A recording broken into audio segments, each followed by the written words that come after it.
नमस्कार मित्रों, मैं धनेश्वर महतो।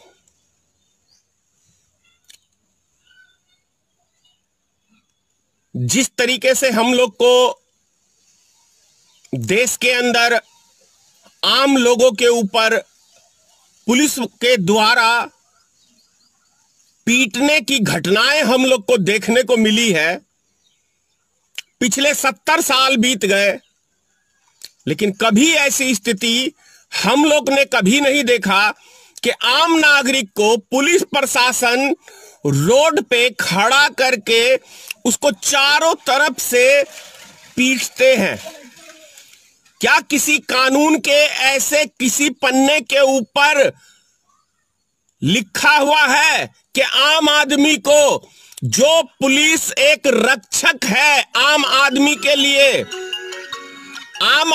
लिए एक रक्षक है, वो व्यक्ति किस तरीके से उस आम आदमी को पीटने का काम करती है, ये किस कानून की किताब में लिखा है?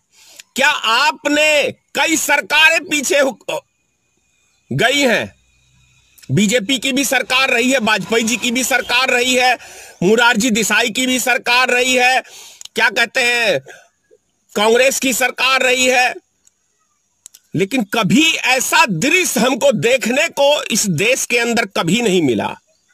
अब मैं कुछ प्रमाण के साथ आपको यह दृश्य दिखाता हूं और आप लोग स्वयं निर्णय लें कि कितने हद तक इस सरकार के शासन काल में जो आम आदमी के ऊपर अत्याचार हो रहा है वो कितना सही है और कितना गलत है। आप लोग स्वयं इसका फैसला करके कमेंट्स जरूर करें। मैं आपको वीडियो दिखा रहा हूं, ये दृश्य आप देखें।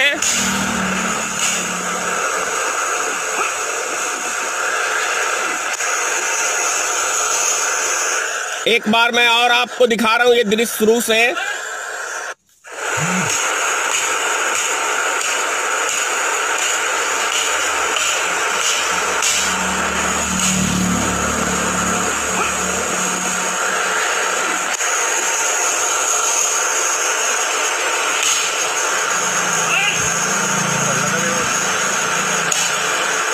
देखिए किस बेदर्दी से पुलिस वाला इसकी पिटाई कर रहा है, और जब तक मारता जा रहा है, जब तक ये रोड के ऊपर गिर नहीं गया है, और रोड के ऊपर गिरने के बावजूद भी ये पुलिस वाला इसको पीटे जा रहा है।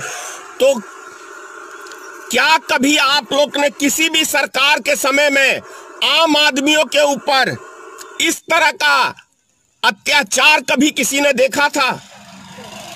कभी किसी ने देखा है? सरकारें बहुत सारी हुई है। मैं क्यों मोदी जी को हिटलर के नाम से संबोधित करता हूं? कारण है, और आपको प्रूफ मैं दे रहा हूं, दिया हूं अभी।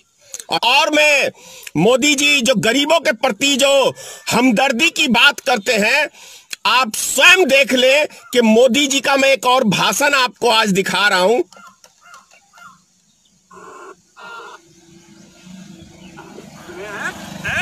मैं तो इसलिए कर रहा हूं क्योंकि मुझे गरीब के लिए जीना है, गरीब के लिए जूझना है, और मैं इसलिए नहीं कर रहा हूं। इस देश में 50 साल से गरीबी के नारे सुने हैं, मैं तो इसलिए कर रहा हूं कि मैं गरीबी में पैदा हुआ। हम बहुत परेशान हैं साहब।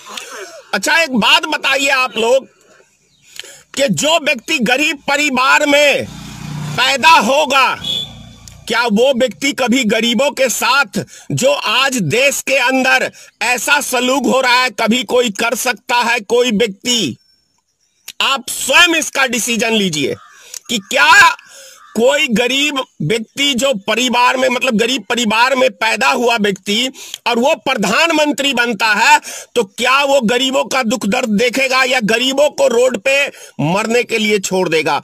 उससे भी बड़ी बात है, ये सबसे बड़ा प्रमाण है कि महाराष्ट्र से एक रेलगाड़ी चलती है गोरखपुर के लिए, उत्तर प्रदेश के लिए, लेकिन वो गाड़ी गोरखपुर नहीं जाके उड़ीसा पहुंच जाती है, झारखंड पहुंच जाती है। यानी कि 4 दिन तक भूख प्यास से उस मजदूर को देश का भ्रमण कराया जाता है, तो कौन सा प्रमाण की जरूरी है कि यह सरकार गरीबों की दुश्मन नहीं है? कौन सा प्रमाण की आप लोग को जरूरी है?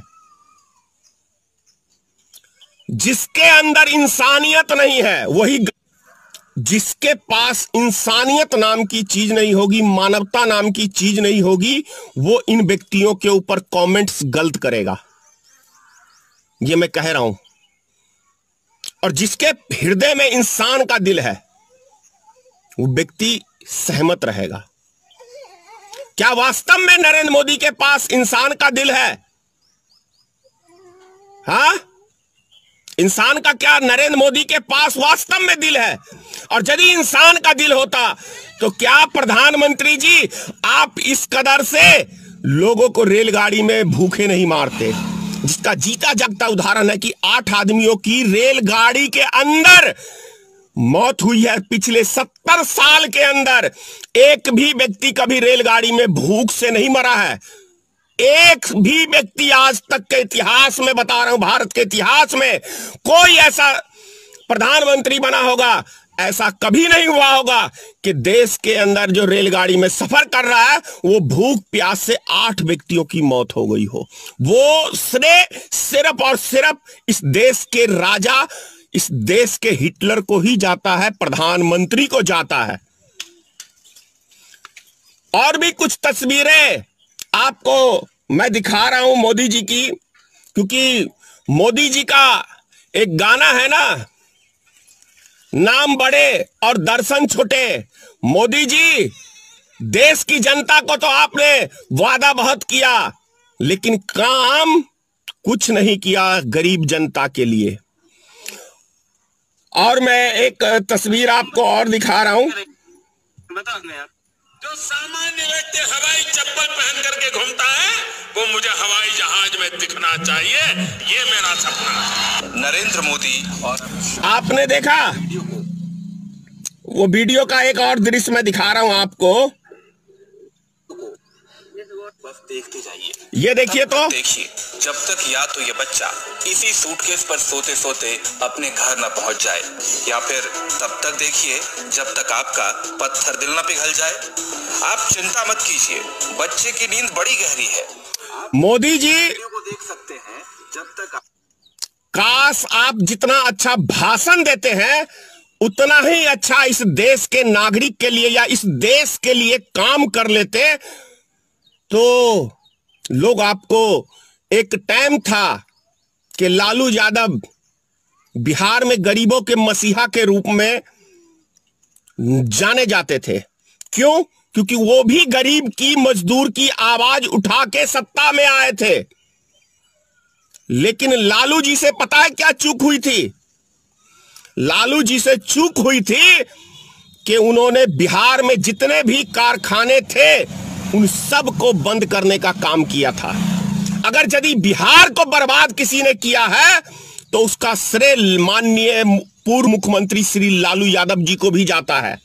यदि आज बिहार के मजदूर बाहर पलायन करके आज वो भूख से मर रहे हैं, आज वो अपमानित होते हैं, तो उसका श्रेय श्री लालू प्रसाद यादव जी को जाता है।